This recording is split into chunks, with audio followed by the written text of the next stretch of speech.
Bismillahirrahmanirrahim. Assalamualaikum warahmatullahi wabarakatuh. Bismillahirrahmanirrahim. Rabbi shrahli sadri wa yassirli amri wahlul 'uqdatam min lisani yafqahu qawli. Rabbil zidni ilma warzuqni fahma. Amin. Selamat siang pada perkuliahan ilmu kalam.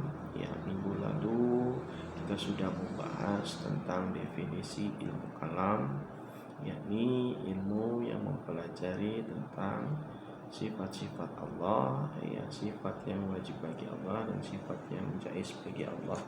Juga ilmu kalam membahas tentang sifat yang wajib bagi Nabi dan sifat yang jaiz bagi Nabi. Prinsip, ya, definisi ilmu kalam sendiri itu merupakan, ya, ilmu yang mempelajari dan membahas tentang masalah-masalah ketuhanan, mengesahkan Tuhan, ya, atau secara bahasa kalam itu artinya ucapan. Ini terangkum dalam bukunya Pak Bakri Busar, Tauhid dan Ilmu Kalam. Kemarin kita juga sudah membahas definisi dari para tokoh, ya, Ibnu Khaldun. Ya, saya akan mengingatkan, ya, Ibnu Khaldun mengatakan ilmu kalam adalah ilmu yang berisi tentang alasan-alasan mempertahankan keyakinan-keyakinan dengan menggunakan dalil pikiran, yang berisi bantahan terhadap orang-orang yang menyeleweng dari kepercayaan aliran golongan salaf dan ahli sunnah. Di sisi lain, apa yang dikatakan oleh Syekh Muhammad Abduh, ya, ilmu yang membahas tentang wujud Allah, sifat-sifat yang wajib dan sifat-sifat yang jaiz baginya, ya, dan membahas juga tentang Rasul-Rasulullah, baik mengenai tentang sifat yang wajib bagi Rasul dan sifat yang mustahil bagi Rasul. Itulah, ya, dari definisi para ahli. Minggu lalu Bapak juga sudah membahas tentang keterkaitan antara ilmu kalam, ilmu tauhid, dan ilmu tasawuf dan ilmu filsafat. Persamaannya adalah keempat bidang ilmu ini sama-sama membahas tentang ketuhanan, ya, objek kajiannya sama, ya, berupaya, ya, mencari kebenaran Tuhan, ya. Namun, ya, ada beberapa perbedaan, yakni berkaitan dengan, ya, berkaitan dengan objek kajian, metode kajian dalam keempat aspek ilmu ini.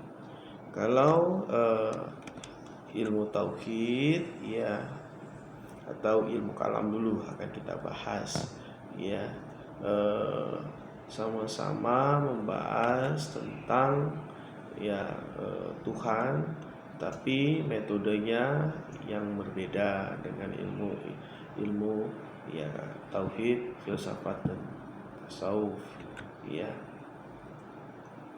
Kalau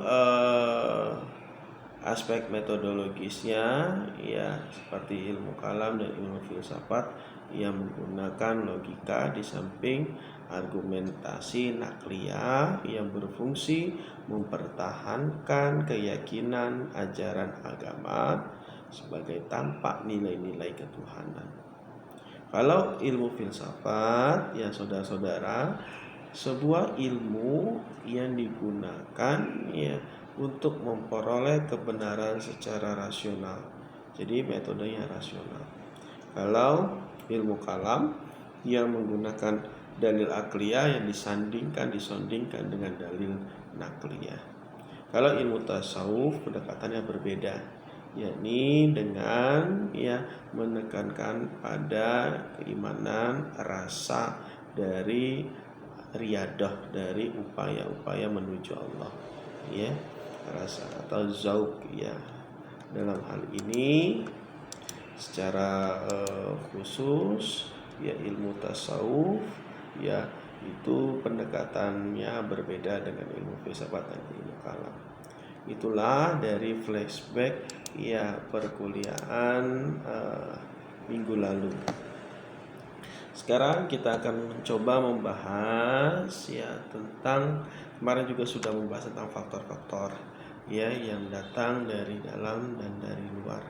Ya, kalau dari dalam dorongan ayat-ayat Al-Qur'an ya untuk menggunakan akal pikiran manusia dan adanya beberapa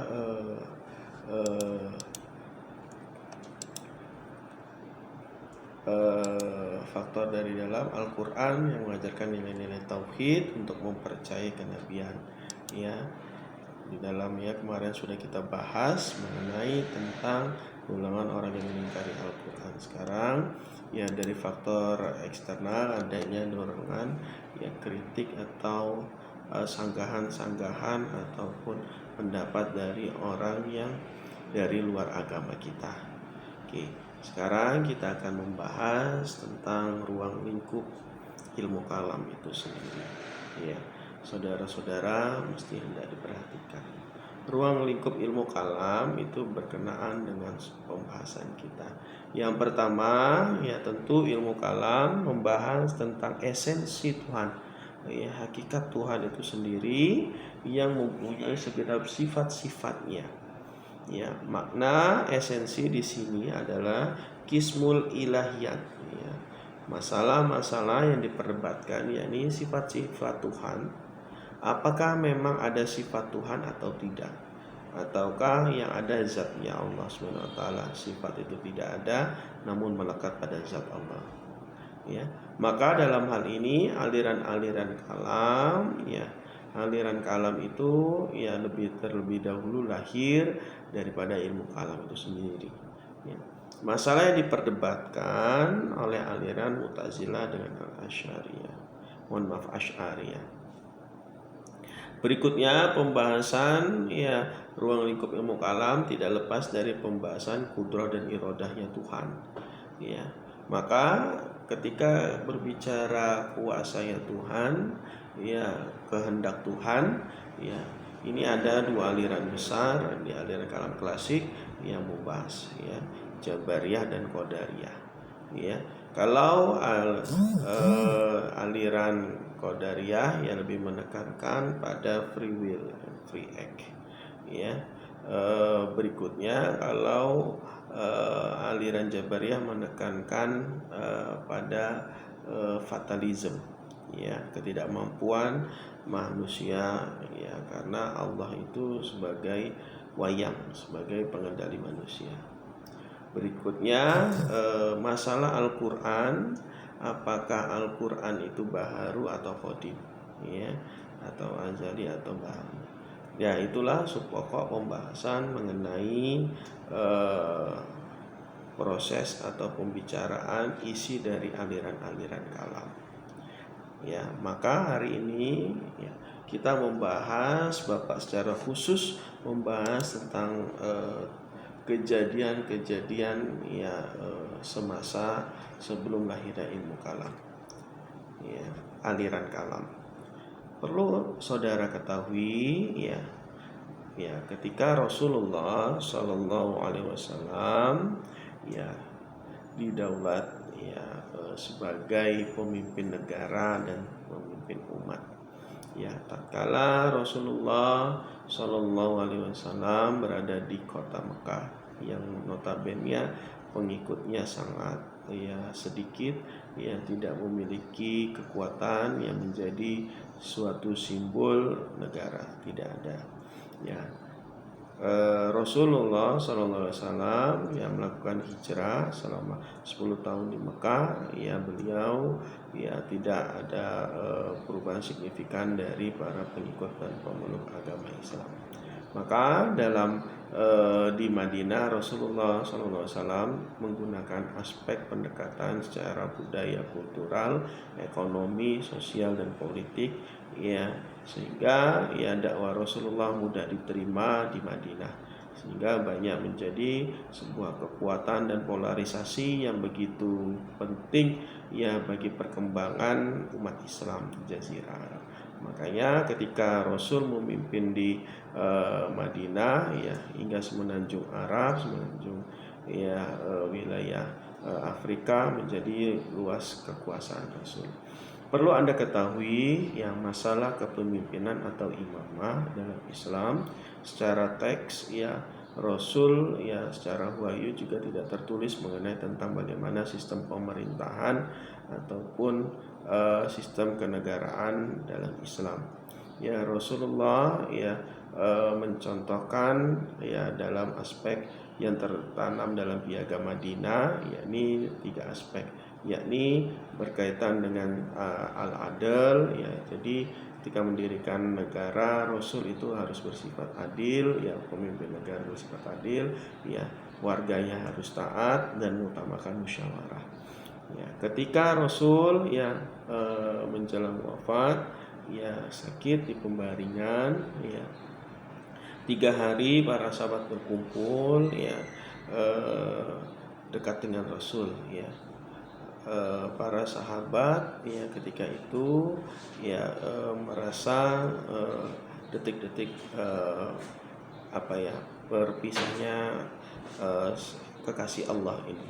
Ya Rasul pada ketika itu ya menjelang wafat ya.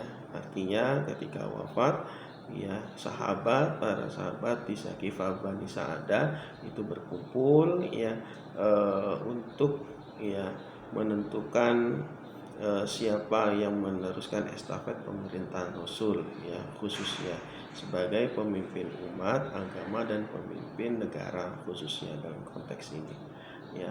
Maka saudara-saudara semua harus mengetahui ya pada berkumpulnya di Saqifah Bani Sa'adah, para sahabat merasa orang yang paling berjasa dan paling dekat dengan Rasul ya, kan dari suku Muhajirin dan Ansor ya itu sangat ingin ya menjadi penerus khalifahan Rasul. Tetapi ya ketika sahabat Abu Bakar yang mengatakan pemimpin hendaknya dari suku Quraisy ini disandarkan pada hadis Nabi ya, maka seluruh peserta ya di Bani Saqidah Bani Sa'adah itu sami'na wa ta'na terhadap mendengarkan pendapatnya Abu Bakar ketika itu. Maka tetapkanlah ya secara kebersamaan, secara musyawarah ya menggantikan Rasul sahabat Abu Bakar As-Siddiq ya. Di masa pemerintahan Abu Bakar As-Siddiq tidak mengalami begitu pergejolakan ya saudara-saudara ya. Masuk ya setelah pergantian dari Abu Bakar, untuk mempersingkat ya dalam bukunya Pak Sarastani Al-Mihlal wa Nihlal ya, sejarah tentang konteks aliran kalam ya, dalam pemerintahan Umar Ibnu Khattab ya, dalam pemerintahan Umar Ibnu Khattab ya terjadi riak-riak kecil tapi dapat diselesaikan ya oleh khalifahan Umar Ibnu Khattab ya, yakni persoalan pajak. Namun dalam pemerintahan ya Utsman Ibnu Affan yang mengambil atau mengutus ya saudara-saudara sekandung atau sepupuan untuk menjadi pemimpin di wilayah-wilayah ya di semenanjung kekuasaan ketika itu ya, yang mengakibatkan ya politik dinasti ketika itu ya terjadinya korupsi dan nepotisme ya, karena tidak mengedepankan aspek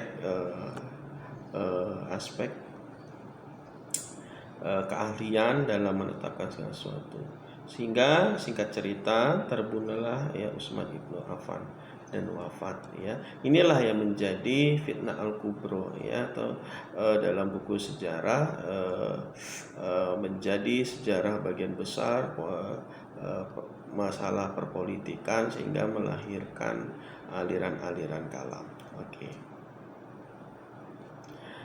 Ketika itu, ya, peristiwa terbunuhnya Utsman ibn Affan, ya, saudara-saudara, menyebabkan perpecahan umat Islam menjadi 4 golongan. Yang pertama, pengikut Utsman, yakni yang menuntut balas atas kematian Khalifah Utsman dan mengajukan Muawiyah sebagai khalifah, ya. Yang kedua, ya, pengikut Ali yang mengajukan Ali sebagai khalifah, ya, pengganti Utsman. Yang ketiga, kaum moderat, ya, tidak mengajukan calon dan menyerahkan urusan kepada Allah.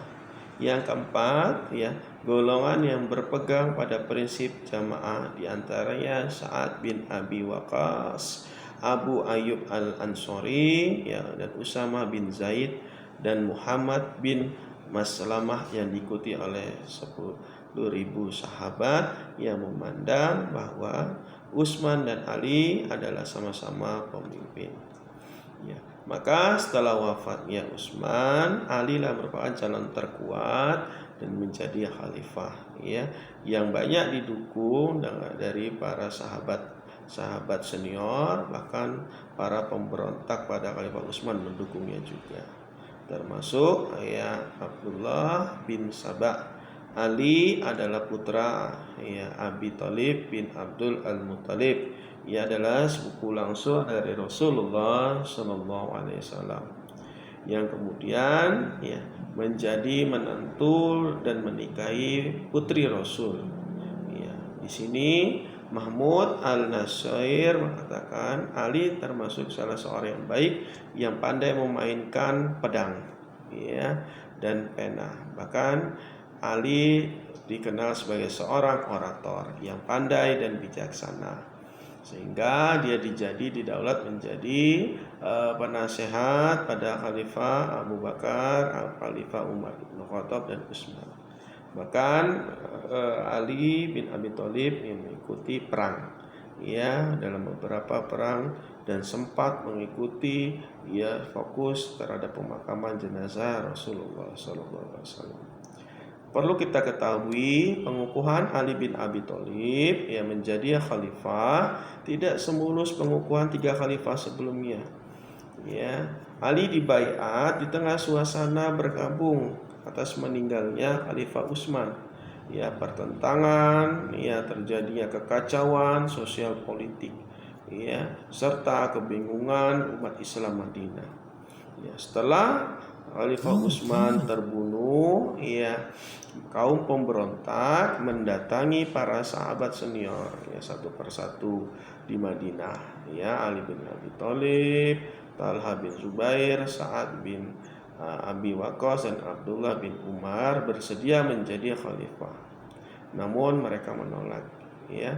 Pada dasarnya para pemberontak di sini, kaum Ansor dan Muhajirin, lebih menghendaki Ali sebagai khalifah. Ia didatangi beberapa kali kelompok-kelompok, ia tersebut agar dibaiat menjadi khalifah. Namun ia menolak Ali. Ali menghendaki urusan diselesaikan secara musyawarah dan mendapat persetujuan dari para senior, ya, dan akhirnya ketika itu peristiwa itu Ali didaulat, ia menjadi seorang pemimpin khalifah, ya. Pemerintahan Ali bin Abi Thalib dikatakan, ya, tidak juga dalam proses pemerintahan yang stabil, ya, tidak stabil. Adanya pemberontakan dari kaum muslimin itu sendiri, ya, saudara-saudara. Pemberontakan pertama kali, ya, diawali oleh Talha bin Zubair, ya, Talha dan Zubair. Karena alasannya Khalifah Ali tidak memenuhi tuntutan mereka untuk menghukum para pembunuh Khalifah Utsman, ya. Maka penolakan khalifah ini disampaikan kepada Siti Aisyah, merupakan kerabat dari perjalanan pulang, ya, dan menuntut, ya, atas kematian, ya, Khalifah Utsman, ya. tuntutan mereka tidak mungkin segera dikabulkan oleh Khalifah Ali. Pertama, ya tugas utama mendesak dilakukan dalam situasi kritis yang penuh intimidasi, memulihkan ketertiban dan konsolidasi kedudukan khalifah. Yang kedua, ya menghukum para pembunuh bukanlah perkara mudah. Khalifah Utsman tidak dibunuh oleh hanya satu orang, melainkan banyak orang dari Mesir, Irak dan Arab yang secara langsung terlibat dalam perbuatan makar, ya.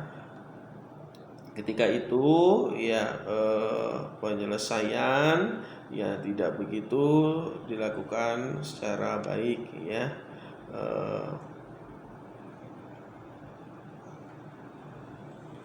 Maka ya terjadilah proses tahkim, ya, perandingan antara dua juru penengah, ya, dari proses cikal bakal percikan yang tadi Bapak sebutkan, ya.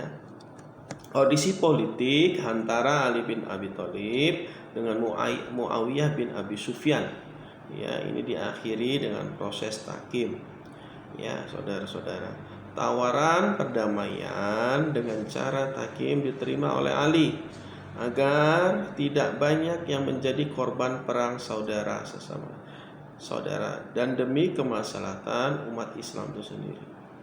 Untuk pihak Ali mengutus seorang ulama yang jujur, Abu Musa al-Asy'ari, ya, sedangkan dari pihak Muawiyah yang diutus orang terkenal cerdik dan licik Amr bin As.